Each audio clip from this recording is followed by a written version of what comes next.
Nah, ketika itu, benda yang mau nusuk ke tangan gua itu gua lempar, gua katakan, "Dalam nama Yesus." Jujur itu nggak bohong sama sekali, keluar api di benda itu, gua jatuhin ke bawah, musnah, dan ketika itu, suasana yang tadinya ramai tiba-tiba menjadi sepi. Dan, lo juga harus tahu bahwa, di Bible satanik, di halaman paling awal itu sebenarnya, hal yang paling ditekankan itu bukan harus menyembah setan, enggak. Tapi salah satu perintahnya itu, eee, di situ tertulis kurang lebih seperti ini. Assalamualaikum, shalom kepada semua baraya, semua sobat Sarumpun. Kembali lagi di dalam Sarumpun Channel.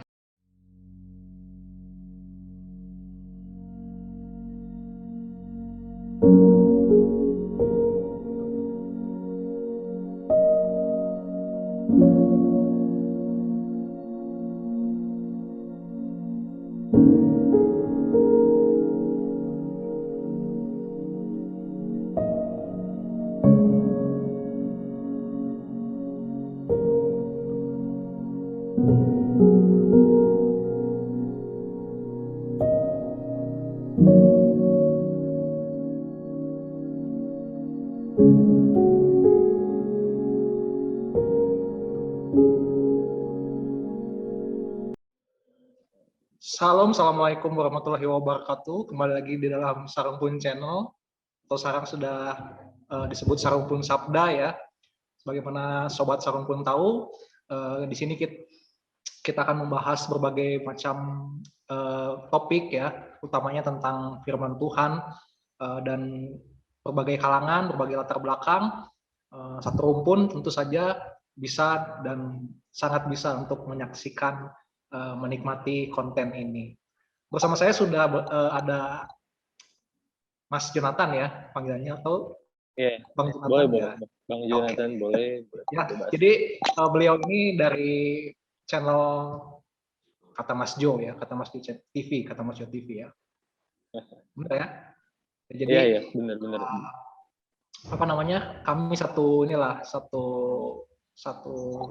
angkatan lah bisa dibilang gitu ya, satu angkatan lah, satu sobat lah gitu. Cuman mungkin channelnya berbeda aliran gitu ya, tapi nggak apa-apa, saling melengkapi gitu ya. Oke, jadi hari ini kita akan bahas mengenai satu topik yang mungkin jadi perbincangan hangat belakangan ini ya. Dan tamu ini spesial guest kita ya, Mas Jo ini diundang ya karena beliau ada sangkut pautnya dengan ini semua gitu.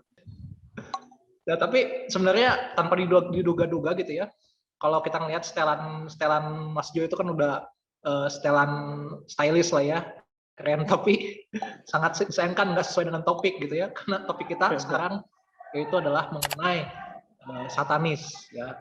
Satanis, wih gila. Berkaitan dengan Berarti harus mistik. ganti baju dulu nih, harus hitam semua gitu. Makanya tadi harusnya kita janjian ya, harusnya kita janjian sih, salah sih.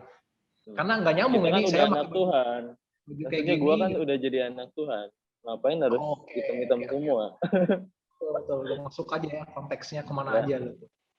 Oke, Mas Jo, mungkin ada yang mau disampaikan, intro atau bagaimana? Karena tentu sobat Sarung pun penasaran gitu, apa sih kaitannya satanis dengan Mas Jo ini? Apakah ada kaitan? Bentar. Kita akan membahas satanis atau okultisme ya? Karena itu adalah dua hal yang berbeda. Betul. Oh, oke. Dua hal yang berbeda ya? Ya, mungkin kalau satanis itu kayak lebih ke knowledge, tapi kalau okultisme sih pernah di sana. Tapi sebenarnya secara basic itu kurang lebih sama sih. Gitu. Oh, kurang lebih sama. Jadi Nah, mungkin kalau mungkin misalkan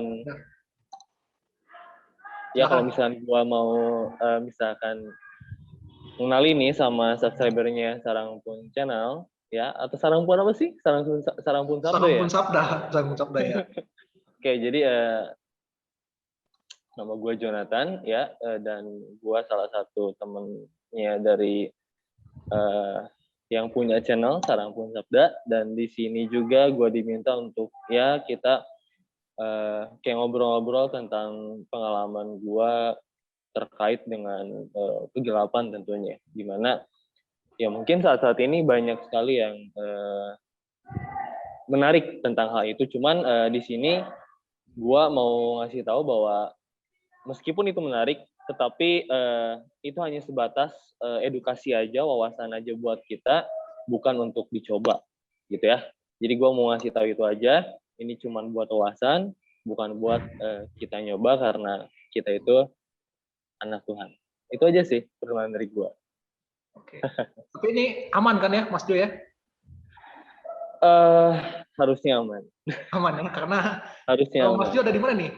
Jangan-jangan di sebelahnya kuburan atau? Oh enggak, ini lagi di Medan juga. Lagi di Medan. Di tempat pelayanan ya? Iya betul, di tempat pelayanan. Oke, kita sama ya. Ada shield ya, ada pelindung lah gitu ya. Sebenarnya gitu ya. Ada Oke. seal ya. Oke. Jadi saya tertarik nih dengan pembahasan tadi, katanya Mas Joni kan bilang satanis dengan okultisme itu ternyata berbeda ya. Iya, betul. Nah, mungkin bisa dijelaskan sedikit itu perbedaannya dalam hal apa gitu ya?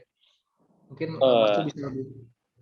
Oke, jadi guys, satanisme dan okultisme sebenarnya dua hal yang berbeda. Namun ya seperti gua bilang tadi, basically sebenarnya sama. Cuman seperti gini lah, seperti kayak Indomie dan mie sedap.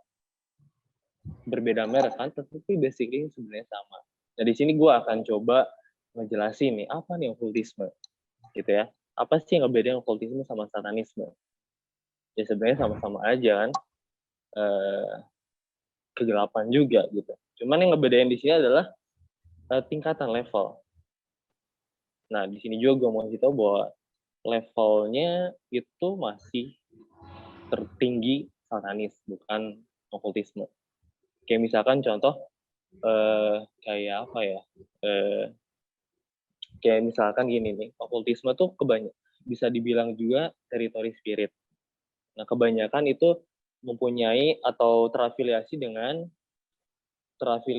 cerita-cerita rakyat, dongeng-dongeng gitu. Misalkan kayak ya katakanlah Nyi Blorong atau misalkan apa ya, atau Ratu Pantai Selatan dan masih banyak lagi di situ ya. Nah di situ justru okultisme itu menyangkut ke sana, kayak mungkin dunia perdukunan, kayak mungkin pesugihan dan lain sebagainya. Itu tuh sebenarnya ada dalam tahapan paling bawah gitu. Nah satanis ada berada di mana? Dia paling atas gitu. Jadi kalau misalnya ditanya levelnya tinggi mana, tentu satanis gitu. Dan lebih kayak okultisme tuh lebih kayak menjamur. Sebenarnya tuh orang mungkin terkadang bilang gitu ya, maksudnya oh minta kekayaan bisa lewat misalkan oknum tertentu misalkan di garis okultisme. Tapi sebenarnya yang memberi kekayaan itu bukan di garis okultisme, bukan di garis oknum yang berada di level itu. Tapi sebenarnya yang ngasih katakanlah kekayaan dan sebagainya itu bos besar. Bos besar tuh ya you know lah siapa. Jadi sebenarnya intinya ke sana. Jadi kayak jangan salah bahwa di dalam dunia dark juga kegelapan itu mempunyai basis pemerintahan. Ada yang tertinggi, ada yang di tengah, ada yang di paling bawah. Gitu. Itu sebenarnya realita yang harus kita ketahui sih. Nah, kalau misalkan satanis, ya satanis bisa dibilang memang itu maksudnya bisa dibilang itu senternya gitu. Ya. Namanya Itu juga senternya. satanis ya. Iya, satanis berarti kan penyembah setan gitu kan. Ya langsung senternya lah. Sorry. Sebenarnya nggak ada yang menyembah setan ya. Meskipun satanisme itu seperti sebuah kelompok gitu. Maksudnya kelompok yang memang bukan menyembah setan. Tapi kebanyakan mereka tuh ngelakuin seperti penghujatan terhadap Allah. Gitu. Jadi ketika mereka beribadah itu bukan menyembah setan, tapi justru menghujat. Menghujat nama Tuhan besar-besaran. Maksudnya enggak menyembah gitu ya atau gimana enggak. Iya, karena kebanyakan kan kalau okultisme itu ya seperti itu kan, menyembah nah, gitu kan. Okultisme kebanyakan kayak gitu, tradisional. Jadi kebalikan. Kan? Ya sebenarnya ya you know lah, iblis itu bapak pendusta. Oh, oke. Ya, Oke. gitu. Dan lo juga harus tahu bahwa di Bible satanik di halaman paling awal itu sebenarnya hal yang paling ditekankan itu bukan harus menyembah setan, enggak. Tapi salah satu perintahnya itu di situ tertulis kurang lebih seperti ini. Apa yang lo lakuin aja, gitu. Bebas gitu. Sama kayak kejadian waktu di kejadian Adam dan Hawa ketika Hawa ditawarin sama si iblis kan untuk makan, dia nggak ditawarin harus nyembah setan atau apa, lakuin aja, mau lo lakuin ini bagus loh dan lain sebagainya. Kayak gitu sebenarnya. Oh gitu, oke. Gitu. Nah mungkin sobat Sarumpun di rumah mungkin bertanya-tanya nih, kok Mas Jo serba tahu gitu ya? Apakah nih Mas Jo nih belajar dari Mas Google gitu ya? Atau memang sudah langsung Bisa terjun? jadi ya. Iya, apa langsung terjun di sana gitu? Atau memang udah punya pengalaman masuk ke dalam sekte itu gitu? Kalau misalkan satanis sebenarnya dulu hampir masuk. Oh, Tapi puji Tuhan nggak sampai gua masuk ke dalam. Karena apa? Karena konsekuensi seseorang yang masuk satanis hanya ada dua. Kalau nggak mati, cacat.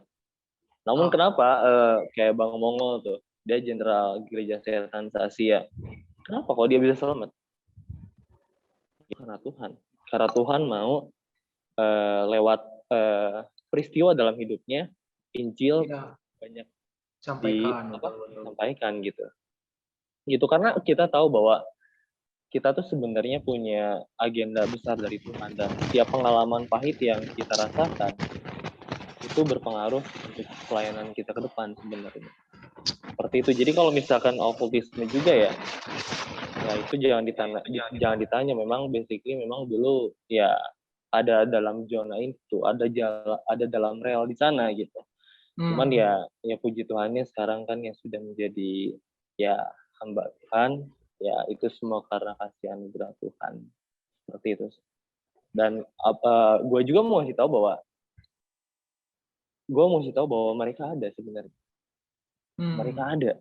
Mereka benar-benar real, nyata. Ada. Tapi jangan maulah, maksudnya aduh abang ngomongin kayak gitu, gue mau dong liatnya ya. Kalau misalkan lu misalkan nggak bisa, pengen cari tahu supaya bisa ngeliat, lebih baik jangan. Gitu. Ngapain sih? Lebih baik kita ikutin apa kata firman Tuhan, latihlah dirimu beribadah. Karena itu yang sangat berguna buat kehidupan sekarang dan nanti. Gitu sih. Cuman ya memang gua juga maksudnya maklumin juga sih, kita kadang manusia banyak rasa ingin tahunya. Ya. Penasaran, aduh si abang itu ngomong misalkan Kunti itu gimana sih wujudnya, aduh pengen tahu, pengen lihat dan sebagainya. Itu manusia. Bahkan Hawa juga kan sebenarnya Hawa juga pengen ngerasain gitu apa yang yang setan waktu itu tawarin. Dia menarik gitu. Karena memang ya itulah maksudnya, kita harus punya relasi yang dekat sama Tuhan sehingga tawaran-tawaran dunia yang menggiurkan kita nggak sempat terjun ke dalamnya. Tapi kalaupun sempat terjun ke dalamnya kayak abang ini, ya pasti ada maksud Tuhan di dalamnya gitu. Kayak gitu. Jadi ada sebenarnya apa ya, orang itu kan paling seneng ya berhubungan dengan dunia-dunia gelap seperti ini gitu ya. Apalagi Menarik soalnya. anak-anak muda itu tertarik nomor satu karena dia pengen tahu gitu. Ingin membuktikan biasanya gitu. Ingin membuktikan ini benarkah gitu. Tapi ada juga faktor kedua mungkin ya. Mungkin seperti kebutuhan.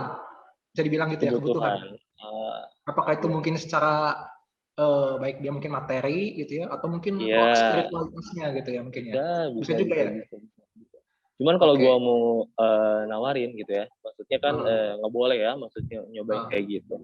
Nah gue mau nanya nih ke Abang Yogi ya. Abang Yogi kan bukan memang terjun di dunia seperti saya gitu. Cuman cukup sering nggak nonton film horor? Kenapa Wah, sih pengen film jangan, nonton horor? jangan dijawab di sini ya, malu soalnya. Ya Ya lumayan karena lah, memang lumayan, lumayan lumayan kan, ya. ya karena Nah, sebenarnya itulah maksudnya iblis itu sangat-sangat cerdik. Iblis itu selalu ingin nonton, padahal serem, padahal menjijikan, tapi selalu mengundang banyak viewers gitu. Nah itulah yang harus kita hati-hati gitu. mungkin ada pengalaman tertentu dari Mas Jonathan yang apa namanya, yang unik gitu di dalam apa namanya, kaitannya dengan satanis. Mungkin Satanis, pernah ya. bersentuhan dengan hal-hal mistis gitu mungkin, atau sama sekali Kalau belum pernah? misalkan bersentuhan dengan hal mistis itu memang dulu di sana. Otomatis ya kalau ada yang tanya pernah bersentuhan nggak? Udah so pasti gitu. Hmm. Udah so pasti, bahkan ya ini juga kesaksian dari abang sendiri gitu ya. Abang juga pernah maksudnya dapat suatu mimpi bertemu dengan maksudnya bukan bertemu ya, kayak dengar suaranya si L, Oh, inisial L lah ya. Ya gitu. Kan katakanlah kalau ya misalkan Lucifer. ya gitulah maksudnya. Jadi gimana ya? Jadi waktu itu di mimpi di penglihatan itu gua jujur aja ditawarin popularitas. Jujur. Gua ditawarin popularitas kayak, dan pertanyaannya, loh kok Bang Jonathan tahu itu beneran dia? Kenapa? Karena ketika situasi pada saat itu benar-benar meskipun gua ngeliat, tapi gua tuh kayak ngerasain kehadirannya tuh bener-bener. Gua bukannya sok ngerasa enggak, tapi kalau misalnya orang yang memang sudah pernah terjun di dunia seperti itu, mereka lebih punya kayak semacam mungkin feel atau intuisi atau kebatinan yang lebih peka dibanding orang yang biasa. Di situ gue sempat kaget, soalnya gue ngerasain kehadirannya tuh kayak bener-bener nyata meskipun dalam mimpi gitu. Gue ditawarin popularitas, gue ditawarin kekayaan, di situ tuh gue harus nerima barang dari dia, gue nggak sebutin barang apa ya, Oh, tapi itu di situ gue yang nawarin itu orang maksudnya, oknum. enggak, ada Langsung dia. suara, terus Oh, ada di depan gue tuh kayak ada kayak semacam benda gitu, tapi gue nggak tahu benda apa. Di situ gue suruh ambil itu, oh. gue gue nggak mau, gue lari waktu itu. Dan Karena sebelum sudah itu tahu itu, dan karena udah karena tahu udah itu tahu, dari dia. Oh. iya gitu. Lalu kesaksian gue juga mungkin beberapa bulan yang lalu ya, mungkin 4 bulan atau 5 bulan yang lalu gue pernah dapat juga kayak mimpi yang kayak lebih ke penglihatan gitu. Nah di dalam mimpi itu tuh gue seperti masuk sebuah komunitas. Di situ komunitasnya tuh banyak anak muda, banyak anak muda. Lalu di sana tuh gue dihampirin sama beberapa orang. Di situ gue juga dikasih suatu benda yang cukup menarik di situ, kayak alat musik. Alat musiknya mungkin segede gini ya. Cuman gue nggak tahu. Selama gue hidup di dunia, gue nggak pernah lihat alat benda seperti itu. Nah, disuruhlah gue bawa gitu ya. Maksudnya dia ngasih, gue ngasih. Lama kelamaan jalan-jalan, tiba-tiba maksudnya dia tuh kayak mau nyalamin gue kayak kayak mau kayak ambil darah gue gitu. Nggak tahu tiba-tiba gue di situ sadar, itu masih dalam ranah mimpi ya, kelihatan. Gue di situ sadar, oh ini nggak beres nih, ini mereka, ini pengikut satanis. Gitu. Mereka kayak mau ngambil darah gue buat supaya apa?